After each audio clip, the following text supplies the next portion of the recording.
السلام علیکم دوستو، آپ دیکھ رہے ہیں انفارمیٹو ٹی وی۔ آپ سب نے ٹائٹینک جہاز کے بارے میں تو سنا ہوگا۔ دوستو، بات ہے 1912 کی، جب دنیا کا سب سے بڑا اور مہنگا جہاز اپنے پہلے سفر کو نکلتا ہے۔ اس جہاز میں بڑے لوگ اور ایکٹر بھی موجود تھے۔ جہاز کی کمانڈ سنبھالے ہیں 62 سالہ ایڈورڈ جان اسمتھ۔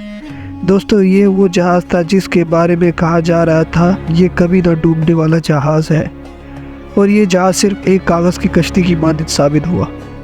دوستو، ایسا کیا ہوا اور اس رات کیا واقعہ پیش آیا، یہ سب جاننے کے لیے ویڈیو اینڈ تک لازمی دیکھیں۔ اگر آپ ہمارے اس چینل پر نئے ہیں تو چینل کو لائک اور سبسکرائب کر دیں۔ دنیا کا سب سے بڑا جہاز ٹائٹینک 269 میٹر لمبا اور 53 میٹر اونچا۔ اس زمانے میں اس کو بنانے کی لاگت آئی تھی $7.5 million.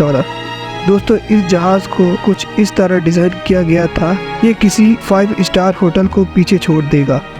Squash court, Turkish bath, electric bath, gym, 4 restaurant اور ایک لائبریری بھی۔ کسی کو کیا معلوم کہ اتنے عیش و عشرت کے ساتھ یہ جہاز اپنا آخری سفر کرنے جا رہا ہے۔ وائٹ اسٹار کمپنی کا نام تھا جس نے یہ جہاز تیار کیا، اور ان کا یہ دعویٰ تھا کہ یہ ایک ایسی شپ ہے جو کبھی ڈوب ہی نہیں سکتی۔ بلکہ دوستو، اس کمپنی کے وائس پریزیڈنٹ نے تو پبلک کو یہاں تک کہہ دیا تھا کہ یہ انسنکیبل ہے، یعنی کبھی نہ ڈوبنے والا جہاز جو ہر طرف سے محفوظ ہو۔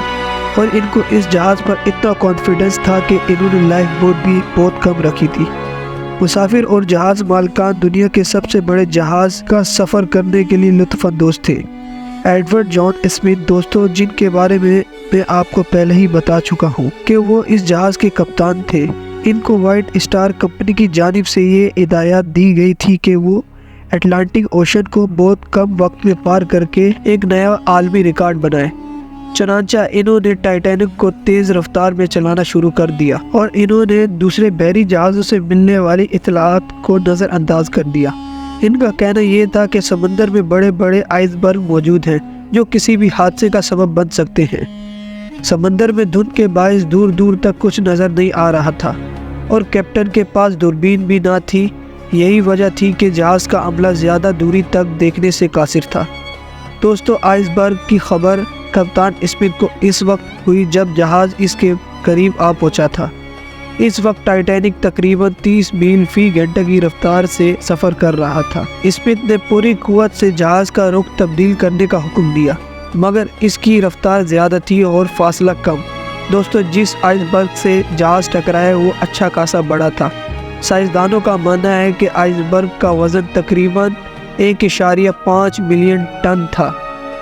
آئس برگ کا ٹکراؤ جہاز کے سامنے والے حصے سے ہوا۔ بتایا جاتا ہے کہ 10 سیکنڈ تک جہاز آئس برگ کے ساتھ گھسیٹتا چلا گیا، جس کی وجہ سے جہاز میں بہت بڑا ڈینٹ پڑ گیا، اور جہاز میں تیزی سے پانی بڑھنا شروع ہو گیا۔ جہاز کے کرو کو محسوس ہوا کہ جہاز ڈوب جائے گا۔